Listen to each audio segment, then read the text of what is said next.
Gathering to oppose the development application today. That's before the Land and Environment Court. They called it a Conciliation Conference, but there are claims there was nothing very conciliatory about today's gathering. Locals fuming over a new housing development bordering Sawtell Road, over 100 homes and an industrial area. It's going to be a disaster, that's what it's going to be. The DA is for a 57-lot subdivision, a childcare centre or preschool and a host of other infrastructure.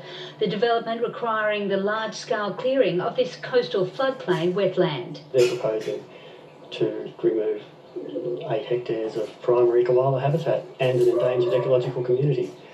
I can't see any justification for doing so. Local residents concerned the subdivision will remove most of the buffer to the noisy High-Tech Drive industrial estate.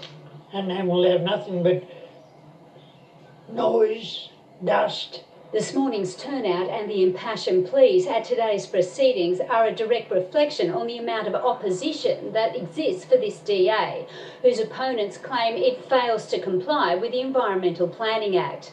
If approved, the developer will be faced with the costly task of clear felling and draining the wetland.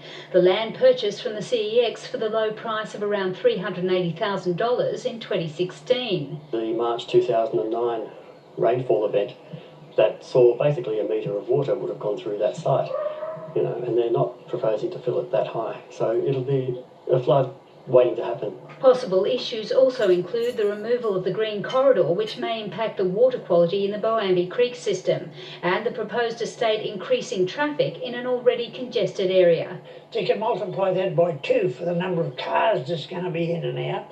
The Acting Commissioner, Paul Adams, entered into private negotiations with the developer and council late today. A result is expected at the end of the week. Liz Penny, Prime 7 News.